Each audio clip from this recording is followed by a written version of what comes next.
Welcome back. A lawmaker in California is proposing new legislation that would ban the controversial Affluenza Defense in his state. You might recall it was that defense that led to a Texas teenager, Ethan Couch, getting no jail time last year after a deadly drunk driving crash. He received 10 years probation after causing an accident that took the lives of 4 people. A psychologist testified that the young man had been raised in a household where his parents gave him whatever he wanted. Well, now Los Angeles State Assemblyman Mike Gatto has introduced a bill that would exclude factoring in a person's privilege into their sentencing. Mike Gatto joins us now from L.A. Mike, thank you for your time. Thank you for having me. I think I am not alone here. I did not know that your wealth or your financial status could ever be used or factored into your sentencing until this case. Yeah, I think most people realize intuitively that there are 2 justice systems in this country. There's one for the privileged and one for the ones not so privileged.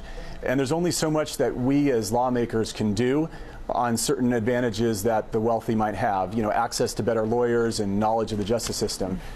But you're right, you know, when these things start to be described as syndromes that are akin to handicaps, the notion that a spoiled upbringing is a handicap, you know, I think it's appropriate for the legislatures to step in and do something about it. Was this your first time hearing such a case? I mean, reading this kid's background, the therapist who testified that he suffered from affluenza pointed out that his parents taught him that rather than apologizing, you would give someone something or pay someone, and that he lived in a home where the mother simply focused on the accumulation of goods and luxury as opposed to a moral barometer or moral compass that would be needed, I imagine, in parenting any kid.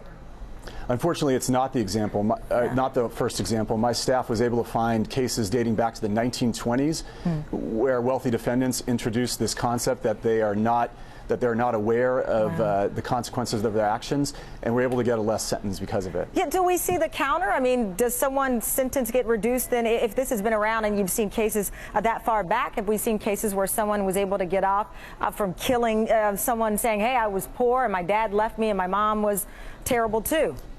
Well, it depends. You know, I think our laws need to reflect society's values, and most people in society say that this notion that a spoiled upbringing somehow entitles you to a lesser sentence is ridiculous. Yeah. There's ample precedent for society, through our lawmakers, stepping in and limiting these ridiculous defenses.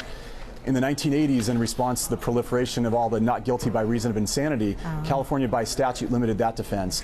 And there's other examples as well. I cannot imagine you're getting a lot of people who are opposed to this idea, but I'll have to ask it. What kind of support are you getting? Oh, you'd be surprised. You know, nothing's easy in Sacramento, California, our capital. Yes. You know, even something like this that most people say should be a no-brainer, there's a lot of people who seem to intuitively have issues with it. Our law is written very clearly. The proposal we have just says that evidence of an affluent or overly permissive upbringing should not be entered or considered by a court of law at any phase for, you know, its sentencing or at the trial phase by a defendant or a defense attorney. All right, we'll see where this legislation goes, Mike. I really appreciate you joining us today. Thanks a lot. Thanks for having me. We'll be right back.